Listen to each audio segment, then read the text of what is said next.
Next, from Springfield, we get reactions to Governor Rauner's budget address from several gubernatorial candidates and other legislators. This runs about 20 minutes. Let me just say I am pleased to see the governor so upbeat and able to introduce a balanced budget given the circumstances of the challenges facing the current budget we're in and the systemic challenges that provides. I think he's outlined a blueprint that will move this state forward, one that is balanced, as I said, one that works to create jobs. I know that the governor's open to discussions in a bipartisan way within the intricacies of this, but two absolutes. One is, as the governor stated, this budget has to be balanced for the people of Illinois, and two is we have to stop reaching into the pockets of the taxpayers, and we have to live within our means. I'd be happy to respond to any questions.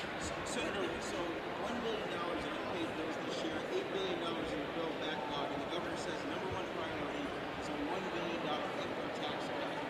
How do you get there? Well, what the governor's outlined very well is, oftentimes we've talked about pension challenges and changes. Senator Cullerton offered up a plan to save $1 billion by reforming the pension system that I think is constitutional. What the governor said is do that and we'll benefit the taxpayers by using that money to provide them with a $1 billion tax reduction. And you talk about the unpaid bills, and they're too high, but a big chunk of those unpaid bills are normal unpaid bills that are within the payment cycle. So what the governor has outlined is, I think, a very fair and equitable way to increase funding for education, yet reduce other expenses so that we can have a balanced budget. Leader Brady, wouldn't the pension cost shift undermine the governor's push to reduce property taxes? School districts would have to raise property taxes if they have to pay this extra money. Not at all. They could do things that the governor will offer in terms of tools to reduce other expenditures. But I think the governor's point here is a good one, and that is the fact that when you don't have to pay the bill, you're not worried about the expenditures. The cost of the pension normal cost comes from local school districts' compensation plans. It's directly attributed, so putting it back. And by the way, this is a provision that Speaker Madigan introduced several years ago. Right, but it was pulled at the behest of Republicans who screamed about the potential for rising property taxes. The biggest challenge we had with what Speaker Madigan introduced was that he not only shifted normal cost, but he was shifting legacy costs. That was unfair and inequitable. It's fair to shift normal costs, the current cost of the pension system based on the current salaries. And what are those tools? Does that mean like ending prevailing wage regulation? You know, I think the governor is going to be laying that out, giving local elected officials more control over their expenditures. Does that mean less union cost? Not necessarily. What it means is giving local elected officials the ability to contract, the ability to do what they need to do to control their costs, just like the city of Chicago, Chicago Public Schools has. Well, the governor's purpose today was to prepare and present a balanced budget, which is what he did, actually a budget with a $350 million surplus.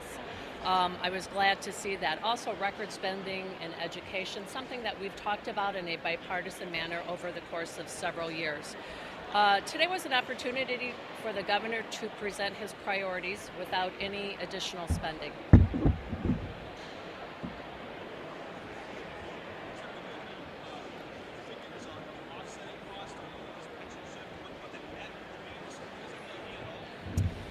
I don't have any idea regarding that, but that's a policy that's been talked about from both parties. Again, it's a policy that Democrats have proposed in the past. What's different about pushing the pensions down to the local level in this budget is the governor's also adding an additional $350 million to education. In the past 3 years, we put $1.3 billion back into education, which is a record amount. So we say push the pensions down to the local levels where the people are making the decisions. All right. Great. Good to see y'all. What'd you think? I'm not convinced that this is a balanced budget, and I'm not convinced that he's going to get any of the reform through. And by the way, he should have started some of these initiatives 3 years before. I'd like to see more cuts. And actually, if he wanted to roll back that tax increase, he should have budgeted to roll back that tax increase. You don't see any of that in there. The other thing that I think is important to point out, is like the $1.2 billion in back bills at his agency. There's a full listing that we received in our information. $1.2 billion sitting in his agencies. That's not budgeted for in this current year. Why not? Why is he not handling inside his budget? And how in the heck, after 3 years of running his agencies, did he allow them to rack up another $1.2 billion? And why was that not highlighted 7 months ago when we were having the budget debate in July? I think we still don't know if he's going to get some of the reform initiatives through, whether it's from the pension, the cost shift that he's talking about, the selling of the Thompson Center, that was fake too. As far as I can tell, it's pretty much a phony budget at this point. Doesn't a lot of his ideas undermine what he said on the campaign trail in terms of lowering property taxes, in terms of him wanting to roll back the tax increase?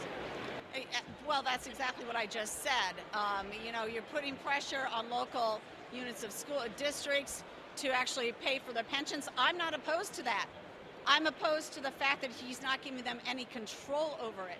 They need to be able to redesign these systems holistically and get that done as well to get the savings.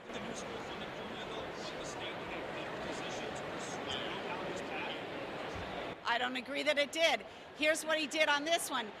He allowed it to go forward last year in that education bill where we were going to pick up Chicago teacher pensions. Now he's reversing that just 6 months later when he should have had this food fight way back then. And so I just don't understand the logic of now coming back at it when he could have had this discussion 6 months ago if he really wanted a cost shift. Judy, regarding Speaker Madigan and the sexual harassment in his office, did he do enough to address the situation? No, he did not. As far as I can tell, he fired a longtime political aide when he should have done it probably 3 months before that, and we don't even know the timeline of when these issues came out. He has not been as transparent as he should. Additionally, just the fact that he's put together sexual harassment training is not sufficient in my view. He has failed to lead on this issue. He failed to put a legislative inspector general in process, and we are looking into this deeply in all sorts of other ways. More coming on that. Thank you. Hi. I just heard the governor call for higher property taxes, which I oppose. I heard him call for going back to the initial proposal that was a failure to reform our pension systems. The greatest property tax burden falls on our school districts, and asking for a cost shift to go to them when it is the area that is complained by the most by taxpayers should be uncalled for in this state. It's very obvious from what he said the last 3 years, the state under his administration hasn't fulfilled their obligation for pre-K through 12, hasn't fulfilled their obligation for higher education, and I don't think he's going to fix it in his 4th year. I think that's why we need a change in administration. And, you know, rolling back the income tax rate, you need to be looking at a progressive tax model, as I've laid out, that helps middle-class working families and asks the wealthy to pay more. That's how we're going to balance the budget in the state of Illinois. We need to face the fact that we got a hard decision to make in our tax system here if we want to have revenue and we want to have a system that's going to attract business to the state of Illinois. This governor still hasn't laid out a marketing plan for the state of Illinois in 4 years, and I don't think you'll get one in the next couple of months. So that's why I'm running for governor, and I'm going to uphold the rights of all public sector employees for everything that they've contracted to do for the state. I want to mention this. You know, I'm one of those individuals that was asked to pay another 0.5% of my salary to pay for the insurance of retirees. So we've got an obligation here that we've made to people for over 20 years that we just can't take away. And I'm not going to take it away from teachers. I'm not going to take it away from firefighters. I'm not going to take it away from police officers because we owe it to them. Is there any way local districts can pick up those pension costs without raising property taxes? Well, sure. And the best way for them to pick up, not for them to pick up the pension costs, but for the pension obligation to be made is to look at sources of revenue from progressive income tax, or to look for reenacting the ERO. I would save the state $432 million if you go back to 2016 when the ERO sunset. It cost the pension system $432 million. So early retirement option program, and you can go look at that legislation. So right off the bat, reenacting it, I'll say $432 million. On higher ed, we have to go back to the 2012 funding level. We got to make higher ed whole again. Our university systems are deteriorating as we stand here today. You know, and just throwing pocket change at them isn't going to get it done. We got to put serious money there, and that's what my administration will do. We will rebuild the system. 3 points. This is a phony budget by our governor. Again, this is his 4th phony budget in a row. It's clear he's for the income tax increase. He spent last year saying he was opposed to it, but he's relying on the revenues. And if let me say one thing, if you liked Mike Madigan's cost shift plan a couple years ago, you will love Bruce Rauner's property tax increase. This is a massive property tax increase on our local citizens all over the state. It's a major cut in education. And again, this is just another example of why Bruce Rauner is a failed governor. This is a terrible budget. Now, I think that I was really looking forward to the governor keeping his word on January 31st of introducing, for the first time in his term, a truly balanced budget proposal. Instead of taking the opportunity to present today to the taxpayers a roadmap towards fiscal stability, it's more like a road trip to Fantasy Island. And the reality of it is that you can't balance a budget with just wishful thinking and pixie dust and magic beans. This was his opportunity to step up to the plate, to meet the constitutional obligation, and to really address some key fiscal points that I brought to his attention in a letter 2 weeks ago. Primarily, how did he plan to pay for the $1 billion in late payment interest penalties that have accrued under his watch? How does he intend to pay down what was $8.5 billion, which is now closer to $9 billion in bill backlog that still exists? How does he intend to pay for the $2.3 billion of deficit spending? It's not 1.1 as he talked about today. It's $2.3 billion in deficit spending. And how does he intend to account for in his budget the 1.2, now closer to 1.1, given the debt transparency report that came out today, the $1 billion in pending liabilities that no one is even talking about but have to be addressed for any budget to possibly even come close to being balanced. I sent a letter to the governor, which I'm happy to share with the members of the press corps, on February 2nd that he received almost 2 full weeks before this budget address, and saying that we were available to help in trying to put forth a roadmap to getting there. But instead, he ignored every single one of the questions that we asked about fiscal stability, towards a balanced budget proposal, and we're here again. I mean, it's Valentine's Day, but truly it's more like Groundhog's Day. More of the same, more of the same, more of the same.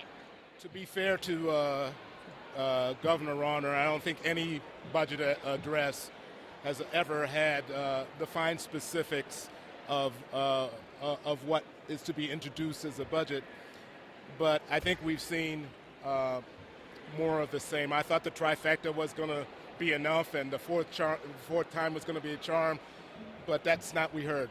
What we heard was, well, we shouldn't spend more, but I'm going to spend more, but I really don't have a way to pay for it. What we've heard is turnaround agenda without calling it turnaround agenda. Workers' compensation reform specifically was mentioned, and the desire to be average in the country. Well, because of the reforms we actually passed in 2011, we are in the middle of the pack. You have to look at the facts, and the governor has not looked at facts here. Criminal justice reform, I participated, and to the governor's credit, he appointed and started a criminal justice reform commission, but he pulled away members from voting for some of the recommendations that would do just what he referenced in the speech, reduce costs and drive down the prison population. So you can't speak out of both sides of your mouth. You've got to be consistent, and you've got to be factual, and we didn't see that today.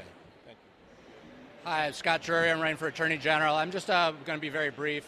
I'm renewing my call for Speaker Madigan to step down as the Speaker of the Illinois House. He certainly has lost the confidence of the public, and he has shown a complete inability to deal with the real issue of sexual harassment, sexual abuse, sexual assault, both in and outside of the state of Illinois, outside of the Capitol at this point in time.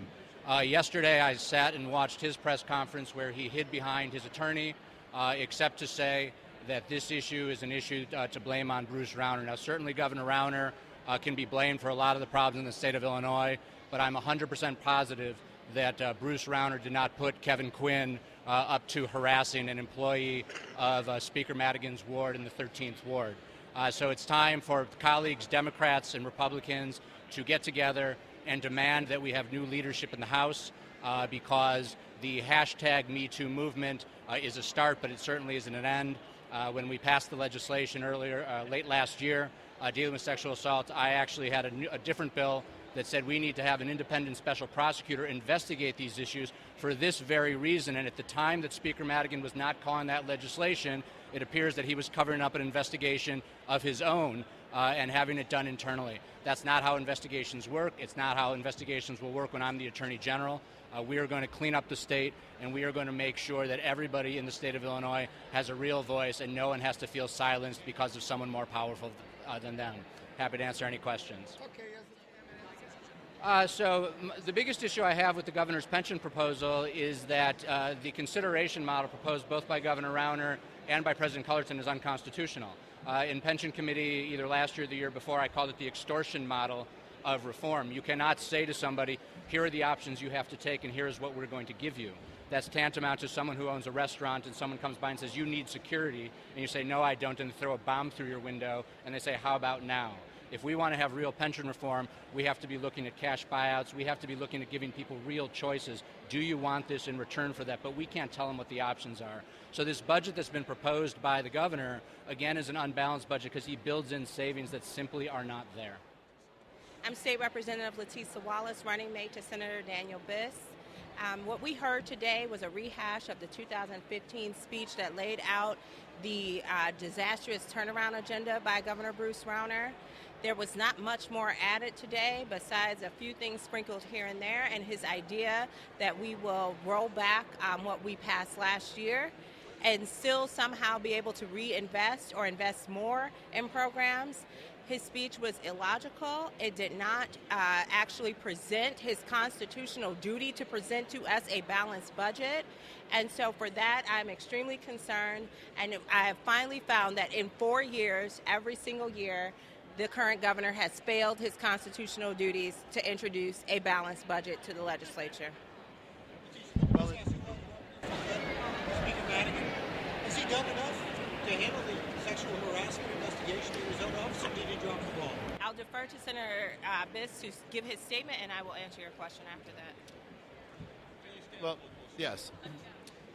Well, it's a relief that this is Governor Rauner's last budget address.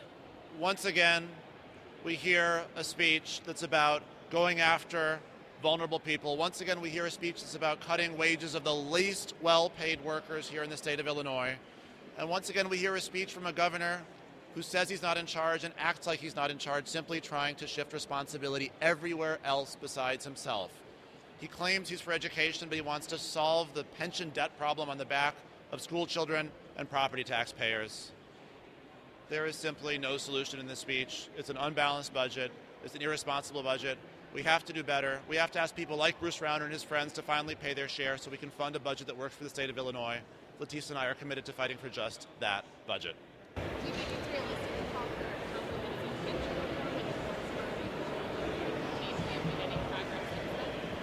I think everything that Governor Rauner said about pensions today was illogical. From an abrupt cost shift that would harm local school districts, raise property taxes, and harm school children, to another effort to resurrect a pension reform plan that I believe is unconstitutional.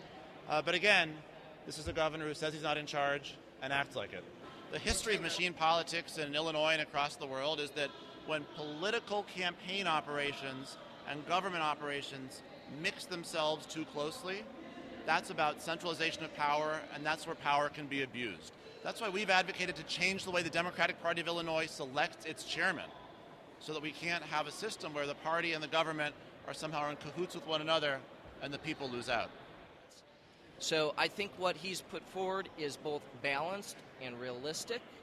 Obviously, the legislature is going to need to make some tough choices this spring, but the fact of the matter is that the people of this state are asking us to look differently at how we spend their money, and we have to react in a positive way to that. So I look forward to working with my colleagues on the other side of the aisle through this spring legislative session, and hopefully we can come together to enact some of the reforms that are necessary to turn our state around, and we can come together to enact a truly balanced budget, a one-year balanced budget for the coming fiscal year.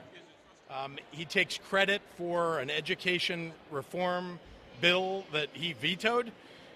And once again, it's just hard to believe anything that he says, and it's believable now that once again we may run into roadblocks with trying to get a budget actually passed for the state of Illinois in fiscal year 19. Well, there are several things we need to do. One is that in order to manage the payment for pensions, we need to step up our payments earlier and flatten out the payment schedule. Flatten out the payment schedule over time. There's a proposal out to do that. I think that's a reasonable one. No, I'm not. There is a proposal out there, though, to raise the payments and to make sure that we're flattening them out so that you can manage the budget. You've got to manage the budget going forward. Second part of that, of course, is that we need to change the way we fund our schools, make sure we have a graduated income tax, a fair tax, so that the state is stepping up and paying a greater share of schools funding, and that local property taxes are paying a lesser share, and giving property tax owners relief. Now, this is a challenge that a governor needs to take on. This governor hasn't. He's talked occasionally about a freeze on property taxes, but he doesn't tell you how he's going to pay for schools. We have to answer these questions simultaneously. I want to create jobs in this state. I'm the only person running of all the candidates that's created thousands and thousands of jobs, not just in my own business, but also in a nonprofit small business incubator that's created hundreds of companies and 7,000 jobs. I believe what it takes to create jobs in this state is a focus on the real job creators, and that's small business people. 2/3 of all the jobs that get created in our state get created by people who are starting businesses and growing small businesses, and yet no one stands on their side. I want to lower the cost of health care for small businesses to provide it for their employees. I want to make sure that small businesses have capital available to them, and I put forward a plan for a small business loan fund in the state and a microloan fund, technical assistance, and mentorship. I believe strongly that if we build up our capability in incubators in the universities across the state, we will not only help those universities and not only help create small business jobs, but we will be doing economic development in the very areas of the state that need it most. Thank you.